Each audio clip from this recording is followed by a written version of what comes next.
Assalamualaikum warahmatullahi wabarakatuh. Selamat pagi, siang, sore, malam semuanya. Pada video kali ini, izinkan kami untuk menjelaskan pembahasan mengenai resiko operasional sebagai salah satu tugas pada mata kuliah manajemen resiko.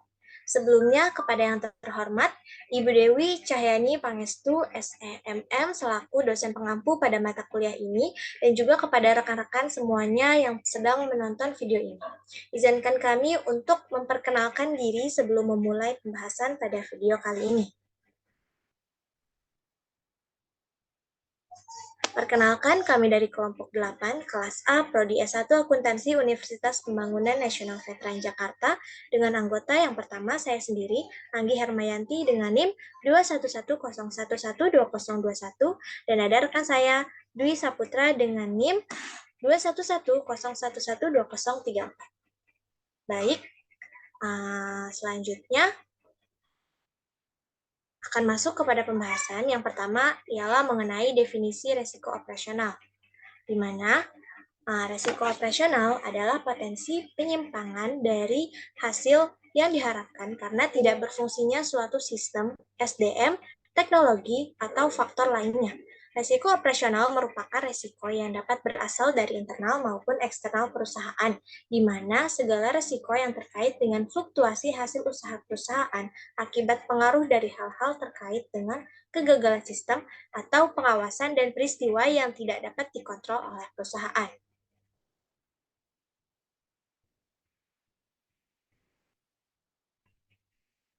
Nah, resiko operasional juga diartikan sebagai resiko kerugian yang diakibatkan oleh proses internal yang kurang memadai, kegagalan proses internal, kesalahan manusia, kegagalan sistem, dan atau adanya kejadian-kejadian eksternal yang mempengaruhi operasional.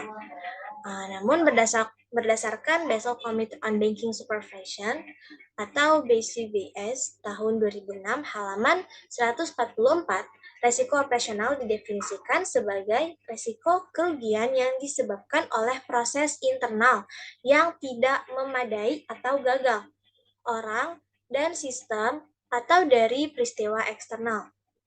Definisi ini mencakup resiko hukum, tetapi tidak termasuk resiko strategis dan reputasi. Nah, tadi kan kita sudah membahas mengenai apa itu resiko operasional. Sekarang kita akan membahas mengenai apa itu manajemen resiko operasional. Yang pertama, dari manajemen resikonya sendiri, di mana manajemen risiko merupakan pelaksanaan fungsi manajemen dalam penanggulangan risiko, baik yang dihadapi oleh perusahaan, keluarga, atau masyarakat. Manajemen risiko meliputi kegiatan perencanaan, pengorganisasian, penyusunan, memimpin, atau mengkoordinir pengawasan. Sedangkan pengertian dari manajemen risiko operasional sendiri merupakan pelaksanaan fungsi manajemen atas risiko yang disebabkan karena adanya kegagalan proses internal, kegagalan manusia, kegagalan sistem, ataupun adanya kejadian eksternal. Nah, tujuan dari manajemen risiko operasional sendiri itu adalah untuk meminimalkan kemungkinan dampak negatif dari tidak berfungsinya proses internal, kesalahan manusia, kegagalan sistem, dan kejadian eksternal. Sehingga ketika risiko operasional tersebut dapat diminimalisir, harapannya nilai perusahaan pun akan lebih meningkat maksimal. Nah, kemudian kita akan membahas mengenai jenis-jenis dari resiko operasional berdasarkan frekuensi dan juga dampaknya. Yang pertama adalah jenis resiko dengan low frequency, low impact, atau jarang terjadi dan juga dampaknya rendah. Di mana pada jenis resiko ini, itu biasanya perusahaan tidak terlalu berkonsentrasi untuk mengatasi resiko tersebut, dikarenakan biasanya biaya yang akan dikeluarkan akan cenderung lebih tinggi daripada dampak yang nantinya akan ditimbulkan. Nah, yang kedua ini low frequency high impact atau jarang terjadi namun dampaknya sangat besar. Nah, ini merupakan salah satu dari jenis resiko yang menjadi fokus perusahaan untuk ditangani. Lalu yang ketiga ada high frequency low impact atau sering terjadi frekuensinya namun dampaknya itu rendah. Dan yang keempat adalah high frequency high impact, di mana jenis ini adalah resiko yang sering terjadi frekuensinya namun dampak yang ditimbulkannya juga sangat besar. Nah, ini merupakan gambaran pemetaan grafik dari keempat jenis resiko yang telah disebutkan sebelumnya. Nah, dari jenis-jenis keempat jenis resiko operasional berdasarkan frekuensi dan dampaknya tersebut, biasanya manajemen resiko operasional itu umumnya hanya terfokus kepada kejadian yang sifatnya low frequency high impact dan juga high frequency low impact. Perusahaan tidak akan terfokus kepada kejadian yang frekuensinya rendah dan dampaknya juga rendah atau low frequency low impact. Karena yang telah saya jelaskan tadi sebelumnya, biaya pengelolaan atau pemantauan yang mungkin akan lebih tinggi dari kerugian yang nantinya akan ditimbulkan, sehingga akan lebih efektif mungkin jika perusahaan lebih baik untuk mengabaikan resiko tersebut. Nah, sedangkan sebaliknya nih, untuk kejadian yang sifatnya high frequency high impact atau frekuensinya sering terjadi dan dampaknya besar itu tidak relevan dengan perusahaan, mengingat kejadian tersebut itu akan secara langsung bisa mengakibatkan perusahaan tersebut jatuh dalam waktu singkat. Kejadian yang sifatnya high frequency low impact itu dikelola oleh perusahaan untuk menciptakan efisiensi. Kejadian ini cenderung sudah diantisipasi atau dapat diperkirakan expected loss-nya dan dianggap sebagai biaya pelaksanaan usaha. Untuk kejadian risiko yang bersifat low frequency high impact itu perlu diperhatikan secara seksama, mengingat kejadian ini dapat mengakibatkan kerugian yang sangat besar, bahkan dapat menyebabkan jatuhan perusahaan.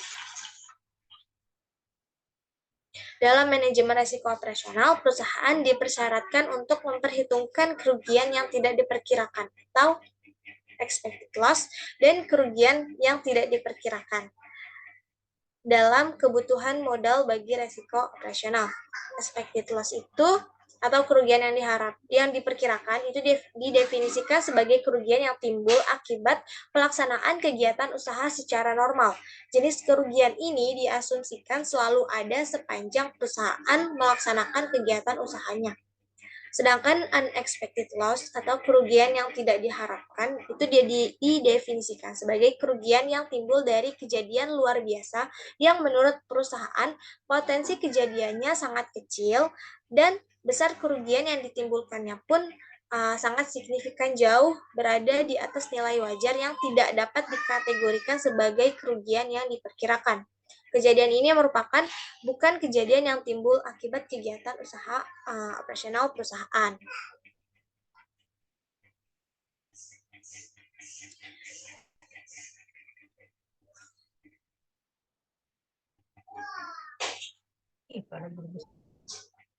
Oke, baik. Berikutnya ini adalah bentuk-bentuk dari risiko operasional. Nah, bentuk-bentuk risiko operasional ini ada dua, yaitu yang pertama adalah risiko spekulatif dan yang kedua adalah risiko murni.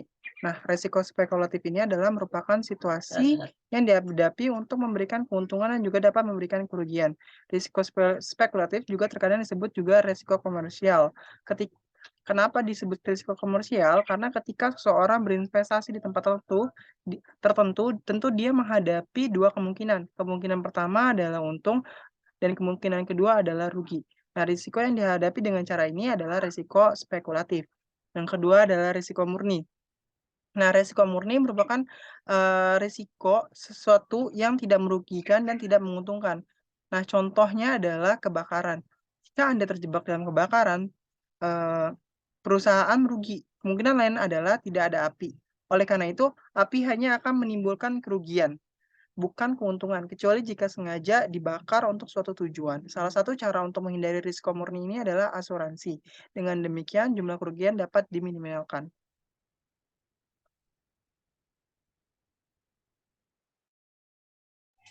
Oke, baik. Yang selanjutnya adalah sumber-sumber dari resiko operasional. Yang pertama, politik atau politikal. Contohnya, kebijaksanaan pemerintah, pendapat publik, perubahan ideologi, peraturan, kekacauan, seperti perang, terorisme, ataupun kerusuhan. Lalu yang kedua adalah dari lingkungan atau environmental. Contohnya itu seperti pencemaran, kebisingan, perizinan, opini publik, kebijakan internal perusahaan, perundangan yang berkaitan dengan lingkungan dan dampak lingkungan.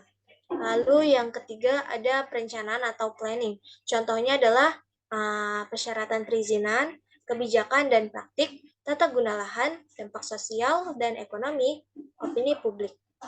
Lalu yang keempat ada pemasaran atau market. Contohnya seperti permintaan atau perkiraan, persaingan, keusangan, kepuasan pelanggan, dan juga mode masyarakat, mode selera masyarakat. Lalu yang selanjutnya ada ekonomi, contohnya seperti kebijakan keuangan, pajakan, inflasi, suku bunga, nilai tukar, dan juga ada dari keuangan atau finansial, contohnya seperti kebangkrutan, keuntungan, asuransi, risk share, dan lain sebagainya. Nah, masih ada beberapa sumber lain. Yang pertama yang selanjutnya ada alami atau natural, seperti kondisi tanah di luar dugaan, cuaca yang kurang mendukung, gempa, kebakaran, dan ledakan, temuan situs arkeolog, dan lain sebagainya. Lalu juga ada dari proyek, itu seperti contohnya definisi, strategi pengadaan, persyaratan unjuk kerja, standar kepemimpinan, organisasi, seperti kedewasaan, komitmen, kompetensi, dan pengalaman, perencanaan dan pengendalian kualitas, rencana kerja, tenaga kerja, dan sumber daya, dan juga ada komunikasi dan budaya. Lalu yang sumber selanjutnya ada teknis. Sumber yang berasal dari teknis ini contohnya seperti kelengkapan desain, efisiensi operasional, keandalan. Lalu sumber yang berasal dari manusia atau human contohnya adalah kesalahan manusia, tidak kompetennya manusia, kelalaian, dan juga kelelahan, kemampuan berkomunikasi, budaya, bekerja dalam kondisi gelap atau malam hari. Lalu ada juga sumber yang berasal dari kriminalitas, contohnya seperti adanya rasa kurang aman, perusakan, pencurian, penipuan, dan juga korupsi. Dan yang terakhir adalah keselamatan atau safety, contohnya seperti peraturan atau kesehatan dan keselamatan kerja, zat berbahaya, bertabrakan, keruntuhan, kebanjiran, kebakaran, dan juga ledakan.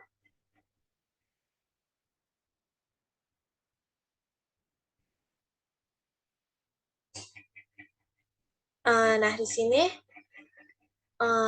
ada contoh dari resiko operasional yang akan dijelaskan oleh Dwi.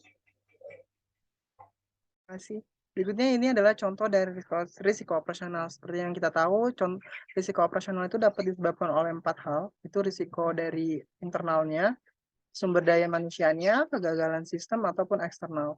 Nah, risiko proses internal adalah risiko yang terkait dengan kegagalan proses dan prosedur internal perusahaan.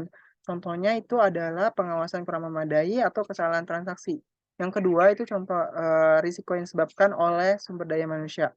Nah, risiko ini terkait langsung dengan pegawai perusahaan itu sendiri, di mana disebabkan oleh aktivitas yang baik disebabkan oleh aktivitas ini sengaja ataupun tidak disengaja atau terbatasnya pada bagian tertentu pada perusahaan. Bahkan dapat terjadi pada fungsi risk manajemennya. Yang ketiga itu risiko yang disebabkan oleh kegagalan sistem. Risiko ini terkait dengan penggunaan sistem dan teknologi. Contoh risikonya adalah keamanan yang kurang baik dan kesalahan pada program. Yang berikutnya adalah risiko dari eksternal.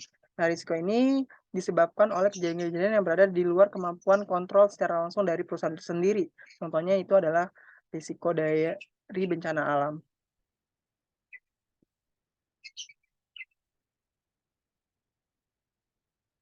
Nah, berikutnya adalah mitigasi risiko. Setelah kita tahu nih risiko-risiko apa yang bakalan terjadi pada perusahaan, tentunya perusahaan itu perlu melakukan upaya atau mitigasi risiko untuk menangani nih atau mengelola risiko yang ada pada perusahaan sehingga mengurangi atau meminimalisir dampak kerugiannya bagi perusahaan. Nah, mitigasi risiko. Nah, tindakan mitigasi ini pengertiannya menurut Federal Emergency Management Agency atau FEMA adalah tindakan yang diambil untuk mengurangi paparan atau dampak dari serangan atau bencana. Nah, tujuan dari pengurangan bencana ini sendiri adalah untuk mengurangi kerusakan akibat bencana terhadap kehidupan dan harta benda dengan memprediksi bencana dan meningkatkan kemampuan masyarakat untuk dapat beradaptasi terhadap dampak bencana tersebut. Oleh karena itu, mitigasi dapat diterapkan dalam berbagai situasi, seperti baik itu bencana alam atau akibat dari ulah manusia tersebut, dan mitigasi risiko dalam proses bisnis. Nah, berbagai strategi dan program dapat diterapkan oleh perusahaan, baik itu lingkupnya di tingkat lokal, negara bagian, regional, dan federal untuk mencapai tujuan ini. Nah, dalam banyak hal, mitigasi adalah fase manajemen darurat yang terpanjang dan paling jauh nih jangkauannya.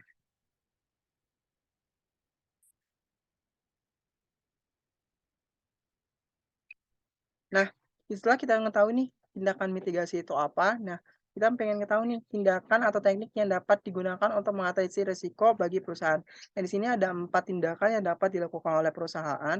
Yang pertama itu adalah tindakan menahan risiko atau risk retention. Nah, tindakan ini adalah praktek mempertahankan sebagian atau seluruh risiko yang terkait dengan suatu kegiatan atau transaksi dalam sebuah organisasi. Dalam hal ini, risiko tersebut tidak ditransfer ke pihak lain melalui asuransi atau kontrak lainnya. Contoh dari tindakan menahan risiko ini adalah bagi dalam perusahaan adalah perusahaan menahan sebagian dari laba untuk digunakan sebagai cadangan dalam menghadapi kemungkinan kerugian atau ketidakpastian di masa depan. Misalnya, perusahaan dapat menahan sebagian laba cadangan untuk menghadapi fluktuasi harga bahan baku atau kegagalan pasokan. Yang kedua adalah tindakan mengurangi resiko atau risk reduction. Nah, tindakan ini adalah upaya untuk mengurangi kemungkinan terjadinya risiko dan dampak negatif yang terkait dengan risiko tersebut bagi perusahaan. Upaya ini dilakukan untuk meminimalkan kerugian atau konsekuensi yang dapat timbul dari risiko yang terjadi. Contoh dari tindakan mengurangi risiko adalah bagi perusahaan adalah melakukan diversifikasi produk atau layanan yang ditawarkannya. Nah, dengan memiliki produk atau layanan yang berbeda-beda, perusahaan dapat mengurangi risiko terkait dengan ketergantungan pada satu produk atau layanan saja. Selain itu, perusahaan juga dapat mengurangi risiko dengan melakukan evaluasi risiko secara berkala dan membuat strategi untuk mengatasi risiko yang teridentifikasi. Nah, tindakan yang ketiga itu adalah tindakan memindahkan risiko atau risk transfer atau sharing.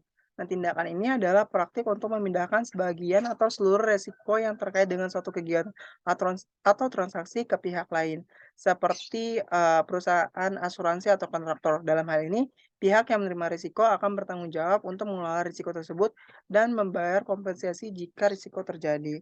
Nah, contohnya ini adalah uh, perusahaan dapat mengalihkan tanggung jawabnya pada pihak ketiga melalui kontrak atau kesepakatan bisnis seperti outsourcing atau joint venture. Yang tindakan terakhir itu tindakan menghindari risiko atau risk avoidance. Tindakan ini adalah tindakan untuk menghindari situasi atau kegiatan yang dapat menimbulkan risiko. Dalam hal ini, individu atau organisasi menghindari tindakan atau kegiatan yang dapat menimbulkan risiko dengan mengambil tindakan pencegahan terlebih dahulu. Nah, contohnya adalah dengan tidak melakukan bisnis atau operasi yang memiliki risiko tinggi atau berisiko membahayakan reputasi perusahaan. Misalnya nih, perusahaan dapat menghindari bisnis yang terkait dengan kegiatan ilegal atau yang bertentangan nilai dan etika perusahaan.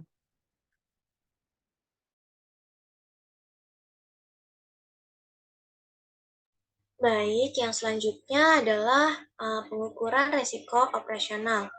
Salah satu teknik untuk mengukur resiko operasional adalah dengan menggunakan dua klasifikasi, yaitu yang pertama, frekuensi atau probabilitas terjadinya resiko, dan yang kedua, tingkat keseriusan kerugian atau impact dari resiko tersebut. Dengan menggunakannya dua dimensi tersebut, kita akan membuat matriks frekuensi atau tingkat untuk resiko-resiko yang ada termasuk resiko operasional. Nah, ini merupakan salah satu dari contoh matriksnya, di mana pada matriks ini itu terdapat dua kejadian, yaitu kejadian yang pertama adalah kesalahan pemrosesan dan kejadian yang kedua adalah gagal bayar. Ini merupakan contoh kejadian pada transaksi yang ada di bank, di mana untuk kesalahan pemrosesan ini, itu dapat dilihat pada grafik tersebut, dia memiliki tingkat frekuensi yang cukup tinggi, sedangkan severity atau dampak yang ditimbulkannya itu masih terbilang cukup rendah, karena dia masih berada di tengah-tengah. Sedangkan untuk kejadian yang kedua atau kejadian gagal bayar ini, dia memiliki frekuensi yang rendah nih, namun severity-nya atau dampak yang ditimbulkannya itu cukup tinggi. Nah, itu merupakan interpretasi singkat dari matriks yang ada pada layar. Nah, ini merupakan penjelasan rincinya dari grafik sebelumnya, di mana gambar tersebut itu menunjukkan bagan matriks dengan dimensi frekuensi di sumbu horizontal dan dimensi severity pada sumbu vertikal. Resiko-resiko bisa diklasifikasi berdasarkan dimensi-dimensi tersebut. Misalnya, resiko gagal bayar dari debitur perusahaan besar biasanya jarang terjadi. Karena itu, resiko itu diklasifikasikan sebagai dengan frekuensi rendah. Tetapi jika terjadi kerugian yang timbul bisa sangat besar. Karena itu, resiko tersebut diklasifikasikan dengan severity tinggi. Gabungan antara frekuensi rendah dan severity tinggi terlihat pada titik B pada gambar tersebut. Sebaliknya, kesalahan pemrosesan atau kesalahan pencatatan transaksi akan sering terjadi, apalagi jika proses pencatatan masih secara manual. Tetapi tingkat severity dari kesalahan tersebut tidak terlalu tinggi. Karena itu, kesalahan pemrosesan berada pada titik A. Dengan proses semacam itu, kita bisa memperoleh gambaran nih mengenai frekuensi dan severity dari suatu resiko yang selanjutnya mempunyai implikasi pada bagaimana mengelola resiko tersebut nantinya. Nah, yang selanjutnya di sini ada penentuan tinggi rendah. Tinggi rendahnya tersebut bisa dilakukan melalui perhitungan angka absolut atau bisa melalui survei terhadap manajer-manajer perusahaan untuk menentukan tinggi rendahnya frekuensi dan juga severity dari setiap resiko-resiko yang sudah diidentifikasi. Yang pertama, signifikasi atau severity rendah dan likelihood atau frekuensinya rendah. Itu adalah pengendalian yang dilakukan adalah low control. Pengawasan yang terlalu berlebihan pada jenis resiko ini itu akan menimbulkan biaya yang lebih besar dibandingkan dengan manfaatnya, sehingga akan lebih optimal jika tidak perlu melakukan pengawasan yang berlebihan. Lalu yang kedua, signifikasi atau severity-nya tinggi dan juga likelihood atau frekuensinya rendah, di mana tindakan yang dilakukan adalah detect and monitor.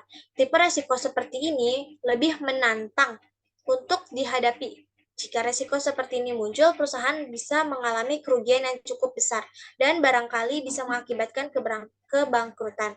Tetapi frekuensi resiko tersebut relatif jarang sehingga tidak mudah ditemui atau dikenali oleh bank. Karena itu, resiko tipe ini paling sulit dipahami karakteristiknya dan sulit diprediksi kapan datangnya. Lalu yang ketiga adalah signifikasinya rendah atau severity-nya rendah dan juga likelihood atau frekuensinya tinggi. Maka tindakan yang dilakukan adalah dengan melakukan monitoring. Tipe resiko semacam ini sering muncul tetapi besarnya kerugian itu relatif kecil. Biasanya resiko semacam ini muncul sebagai akibat dari perusahaan itu dalam menjalankan bisnisnya. Atau dengan kata lain, resiko semacam ini tuh merupakan konsekuensi perusahaan dari kegiatan bisnis yang dijalankannya. Dan yang terakhir itu adalah signifikasi atau severity-nya tinggi dan frekuensinya juga tinggi. Maka tindakan yang dilakukan adalah prevent at search. Tipe resiko ini praktis tidak relevan lagi dibicarakan. Karena jika situasi semacam ini terjadi, berarti perusahaan itu tidak bisa lagi mengendalikan resikonya dan bisa berakibat pada kebangkrutan perusahaan. Nah, yang selanjutnya adalah pengukuran resiko berdasarkan pada metode standar dengan 3 pendekatan. Ini menurut Muflis pada tahun 2007. Pendekatan yang pertama melalui Basic Indicator Approach atau BIA, di mana pendekatan ini merupakan salah satu model yang paling sederhana, di mana pengukuran dilakukan dengan menghitung kerugian risiko operasional dari suatu persentase tertentu dari laba kotor rata-rata dalam 3 tahun terakhir yang digunakan sebagai indikator risiko. Lalu pendekatan yang kedua adalah Standardized Approach atau SA, di mana metode ini mencoba mengurangi kelemahan model BIA yang sebelumnya dengan membagi aktivitas bisnis bank komersial dalam 8 bisnis line. Namun demikian, indikator resikonya masih sama, yaitu dengan menggunakan ukuran laba kotor. Lalu yang terakhir adalah Alternative Standard Approach atau ASA, di mana metode ini pada umumnya sama dengan metode SA, namun untuk bisnis lain retail banking and commercial banking exposure bisnis lainnya itu dapat diganti dengan total loan dan advance rata-rata selama 3 tahun terakhir.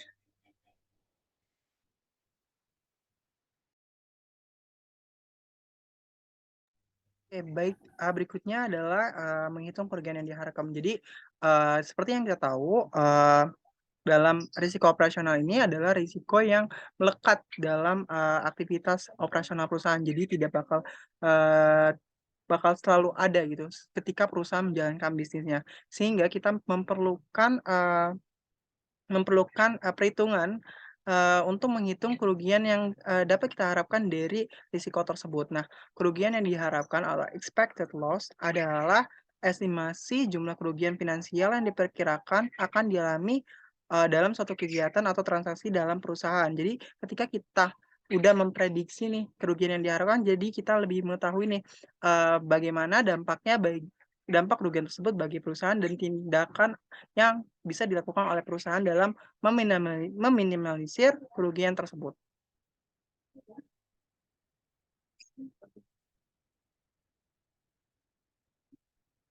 Nah, untuk dapat melakukan perhitungan kerugian yang diharapkan ini terdapat 3 pendekatan yang bisa kita lakukan. Yang pertama itu adalah pendekatan dengan perhitungan langsung. Nah, di sini pendekatan dengan perhitungan langsung ini kita dapat lakukan dengan mengkalikan frekuensi atau probabilitas dikali dengan severity atau besarnya kerugian. Nah, frekuensinya itu sendiri adalah jumlah kali suatu peristiwa terjadi dalam rentang waktu tertentu, dan severity adalah ukuran atau tingkat keparahan dari suatu peristiwa atau kerugian yang terjadi.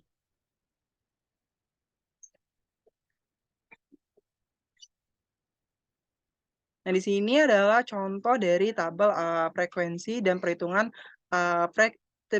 kerugian yang diharapkan dengan menggunakan pendekatan perhitungan langsung.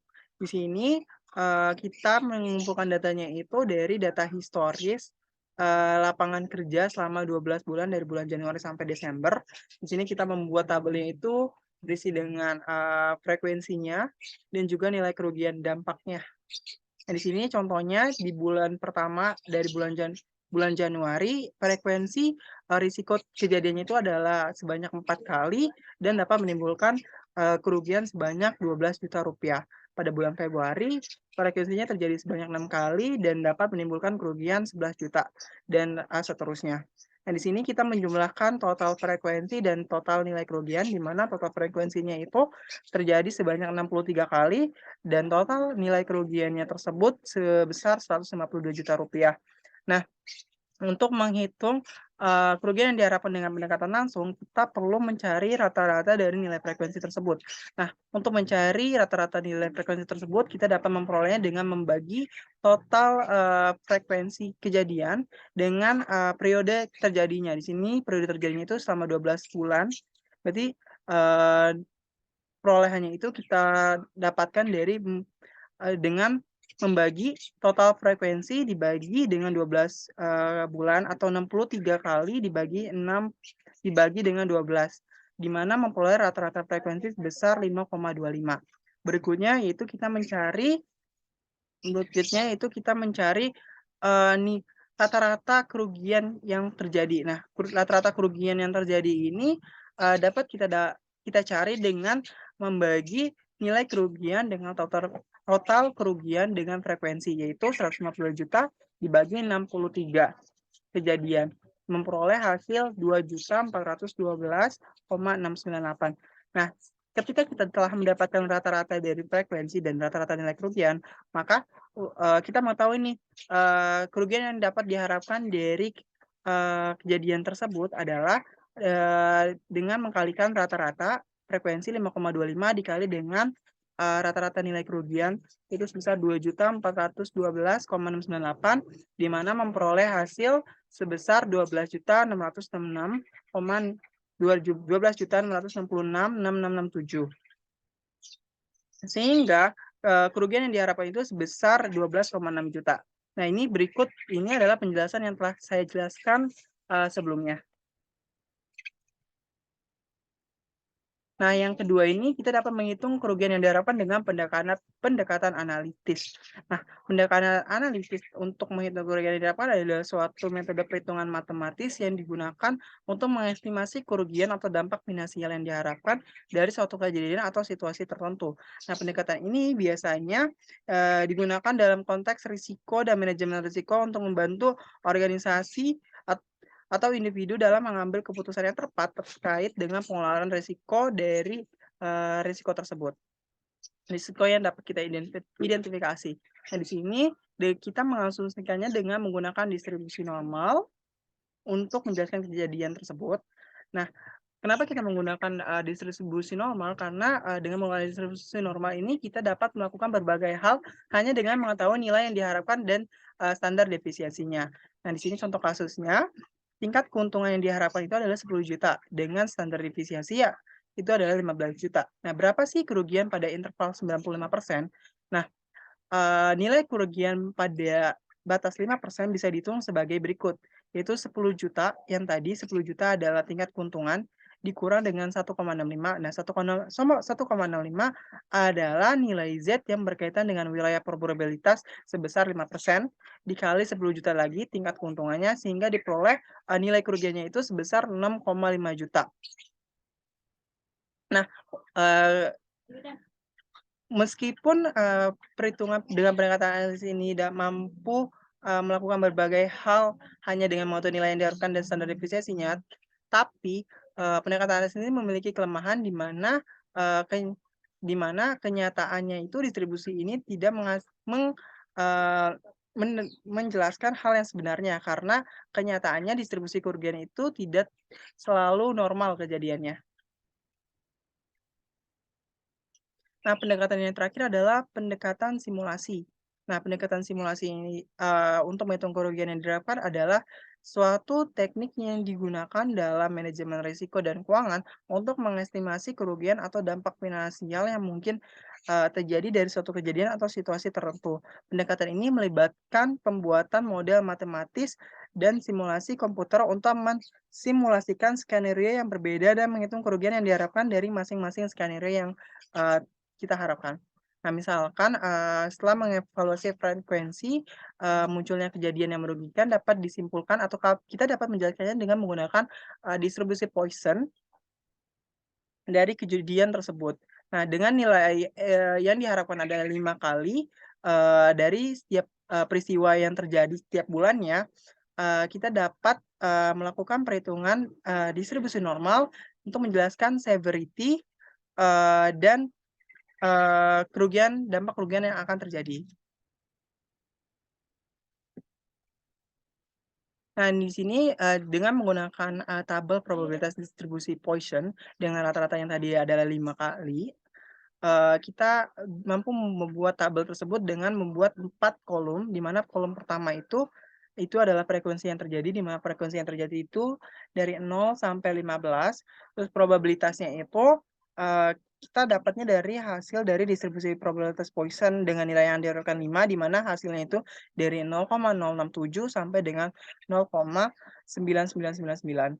Nah, terus berikutnya adalah tabel probabilitas kumulatif, di mana probabilitas kumulatif ini adalah penjumlahan dari probabilitas ya, penambahan probabilitas. Contohnya itu adalah probabilitas kumulatif 1 itu kan nilainya sebesar 0,0404. Nah, itu didapatkan dari penambahan dari probabilitas frekuensi 0 ditambah dengan frekuensi 1. Itu 0,00067 ditambah 0,03337. Dan yang terakhir itu adalah frekuensi angka untuk simulasi, di mana untuk frekuensi 0 itu angka untuk simulasinya adalah 0, dan untuk frekuensi 1 itu adalah 1 sampai 4, frekuensi 2 itu 5 sampai 12, dan seterusnya. Di sini untuk frekuensi 14 dan 15 itu frekuensinya itu adalah angka untuk simulasinya adalah 0. Kan kamu lagi sekolah. Bawa sih. Nah, dari data tersebut kita bisa melakukan simulasi dengan langkah-langkah.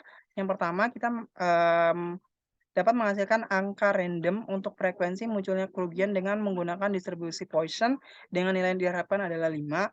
Terus kita dapat menghasilkan angka random untuk severity dampak kerugian dengan menggunakan distribusi normal. Terus yang ketiga, mengalihkan frekuensi dengan severity untuk menghasilkan total kerugian yang diharapkan pada periode tertentu. Terus yang terakhir adalah mengulangi langkah 1 sampai dengan 3 beberapa kali, misal 100 kali atau 1000 kali. Misalkan menghasilkan 10 angka random untuk 1 dan 2, frekuensi 1 dan 2, simulasinya itu 10 run. Untuk langkah 1, 10 angka random tersebut bisa dilihat pada kolom di bawah ini. Ya di bawah, emang ngambil aja dulu nanti balik gitu. Nggak bisa. Nah, di sini adalah tabel dari angka random probabilitas, di mana tabel ini terdiri dari 6 kolom. Yang pertama adalah kolom angka random probabilitas. Dari angka random probabilitas, contohnya itu yang pertama angka random probabilitas misalnya 24. Nah, yang kolom kedua yaitu frekuensi yang diberikan.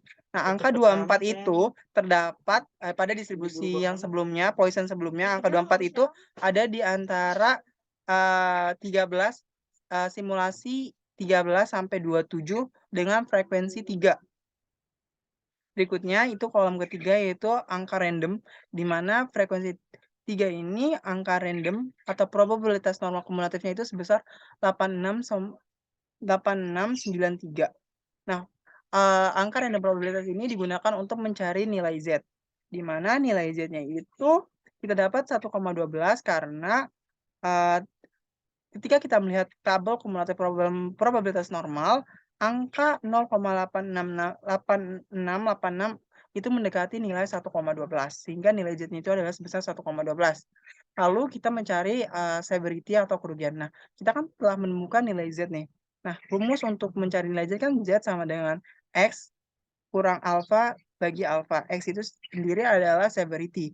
Nah, karena ketika udah mengetahui nilai Z-nya itu sendiri, maka kita perlu mencari nilai X atau severity dari nilai Z 1,12. Nah, jika diasumsikan kerugian tersebut sebesar 15 juta dengan standar depresiasi 2 juta, maka kita dapat memperoleh nilai X dengan mengalikan 1,12 kali dengan 2 juta ditambah 15 juta, sehingga nilai severity-nya itu sebesar 17,24 juta dari kerugian dari angka random probabilitas 24, frekuensi 3, dan angka random 8,693 dan nilai Z 1,12 menghasilkan severity sebesar 17,24. Nah, setelah kita mengetahui semua hal tersebut, maka kita dapat memperoleh nih kerugian yang diharapkan, di mana kerugian yang diharapkan itu adalah sebesar 51,72. Nah, dengan menggunakan pendekatan ini, pendekatan simulasi, keuntungannya itu adalah kita bisa memasukkan skenario-skenario yang kita inginkan untuk mengetahui nih kerugian yang diharapkan dari risiko-risiko yang kita identifikasikan.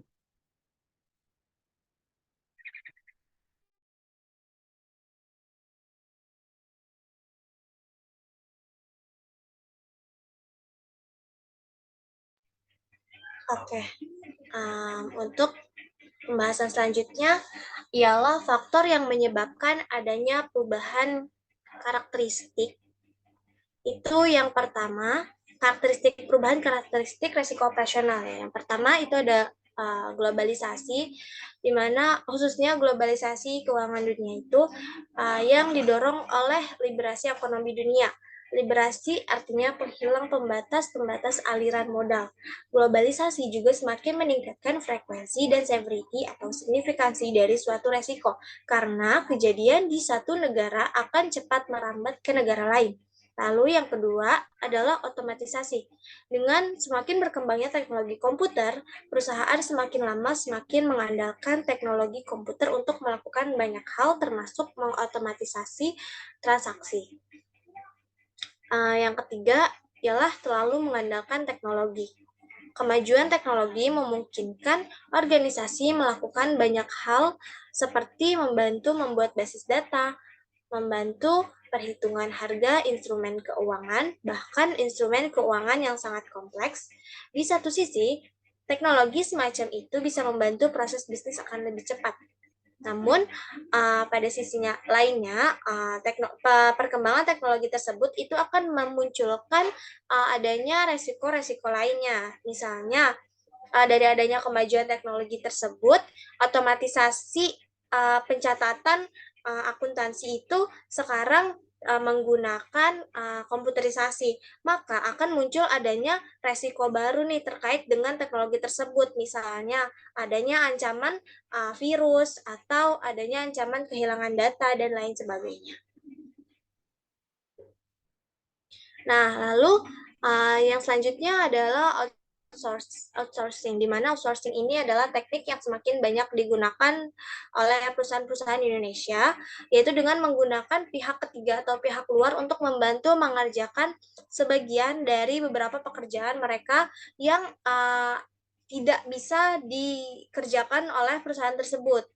Outsourcing ini dilakukan dengan alasan untuk mencapai efisiensi perusahaan, karena ini akan menurunkan biaya gaji dan tunjangan yang harus dikeluarkan oleh perusahaan. Lalu yang terakhir adalah adanya perubahan budaya masyarakat, di mana pada saat ini itu masyarakat telah memiliki banyak edukasi dan juga telah sadar akan hak dan kewajiban mereka, sehingga mereka cenderung lebih aware ketika menemukan hal-hal yang sekiranya tidak sesuai dan akan berusaha untuk menuntut apabila merasa dirugikan. Perubahan budaya masyarakat ini tentu saja dapat meningkatkan resiko gugatan hukum yang akan dihadapi oleh perusahaan. Oke, baik. Setelah pembahasan yang telah kita paparkan tersebut, maka dapat diambil kesimpulan bahwa risiko secara umum dapat didefinisikan sebagai peristiwa-peristiwa yang dapat menimbulkan dan meningkatkan potensi perusahaan mengalami baik itu kerugian finansial, tidak tercapainya tujuan, kehilangan, kerusakan, dan konsekuensi negatif lainnya. Peristiwa-peristiwa tersebut terjadi karena ada faktor-faktor ketidakpastian di masa depan, penyelewengan dalam strategi perusahaan, datangnya peristiwa yang tidak diinginkan atau tidak tercapainya keinginan perusahaan. Setiap perusahaan dapat mengalami tingkat kerugian yang berbeda-beda tergantung pada penyebab dan efek pengaruhnya pada perusahaan. Tantangan risiko sendiri akan selalu ada bagi perusahaan dalam melakukan setiap aktivitas karena adanya ketidakpastian peristiwa di masa yang akan datang. Salah satu elemen risiko yang pasti akan muncul dalam aktivitas hidup usaha pada suatu perusahaan adalah risiko operasional. Nah, risiko operasional sendiri secara garis besar adalah risiko yang timbul dari proses internal yang tidak sempurna dan tidak efektif, kesalahan manusia, kegagalan sistem, atau masalah eksternal yang mempengaruhi operasional perusahaan. Risiko ini sendiri memiliki bentuk, jenis, dan sumber yang berbeda-beda dan perlu diidentifikasi oleh perusahaan. Hasil identifikasi risiko bentuk dari risiko ini terdiri dari risiko spekulatif dan risiko murni. Sumber-sumber risiko sendiri dapat berasal dari kondisi politik, lingkungan, perencanaan, pemasaran, ekonomi, keuangan, proyek, teknis, lingkungan, teknis, manusia, kriminal, dan kondisi keselamatan. Dan berdasarkan identifikasi risiko, kita dapat menentukan dan melakukan pertimbangan untuk mempresiskan risiko mana nih yang akan difokuskan untuk dipilih untuk kita tangani terlebih dahulu, di mana penggolongan dari risiko ini terdiri atas risiko low frequency low impact (LF, LA, LY), low frequency high impact (LF, HI, High Frequency Low Impact HFLI, dan High Frequency High Impact HFNHI. Nah, untuk dapat menilai nih dampak kerugian dari risiko yang terjadi terhadap perusahaan, kita dapat melakukan pengukuran analisa dengan menggunakan dua klasifikasi, yakni klasifikasi frekuensi atau probabilitas terjadinya risiko dan tingkat keseriusan kerugian dari risiko tersebut memakai metode standar dan juga metode internal. Setelah itu, kita dapat menghitung dampak kerugian yang diharapkan atau expected loss, sehingga perusahaan dapat menentukan upaya mitigasi risiko yang akan dilakukan. Terdapat 4 cara untuk menghitung kerugian finansial. Ini dengan terdapat 3 cara untuk menghitung kerugian finansial, yakni dengan pendekatan perhitungan langsung, pendekatan analisis untuk menghitung kerugian yang diharapkan, dan pendekatan simulasi. Sehingga untuk dapat meminimalisir kerugian akibat risiko yang ditimbulkan, diperlukan adanya manajemen risiko dalam menjalankan operasional perusahaan. Karena sejak aktivitas tersebut dimulai, maka elemen risiko-risiko akan muncul. Secara garis besar sendiri, manajemen risiko adalah pengelolaan yang berkaitan dengan risiko yang timbul dari kegagalan proses internal, misalnya karena kesalahan manusia, kegagalan sistem, faktor eksternal, seperti bencana, dan lain-lain. Tujuan dari manajemen risiko sendiri adalah untuk mengurangi dampak dari risiko tersebut terhadap kelangsungan bisnis, keuntungan, reputasi, dan kinerja organisasi, dan untuk memastikan bahwa organisasi tersebut mampu mengelola risiko operasional dengan cara yang efektif dan efisien, serta meminimalkan kemungkinan terjadinya kerugian atau kehilangan yang signifikan bagi perusahaan. Di mana dalam melakukan manajemen risiko, ini kita dapat melakukannya sesuai dengan standar ISO 3100/2018, di mana tahapan yang dilakukan adalah dengan melakukan menentukan cakupan konteks kriteria, melakukan penilaian risiko, dan melakukan penanganan risiko. Terakhir, dengan perkembangan teknologi dan model bisnis dari waktu ke waktu menyebabkan adanya perubahan risiko yang dihadapi perusahaan disebabkan oleh faktor globalisasi, otomatisasi, terlalu mengandalkan teknologi, outsourcing, perubahan budaya dalam masyarakat. Sehingga saran yang dapat diberikan bagi perusahaan adalah sebaiknya selalu melakukan identifikasi risiko secara berkala dan menyusun rencana manajemen risiko yang efektif dan efisien serta mengalokasikan sumber daya yang cukup untuk mengatasi risiko yang teridentifikasi. Selain itu, perusahaan juga perlu melibatkan semua pihak yang terkait dalam proses manajemen risiko untuk memastikan bahwa seluruh aspek terkait risiko telah diperhitungkan dengan baik. Oke. Baik, berikut adalah pemaparan kami mengenai risiko operasional.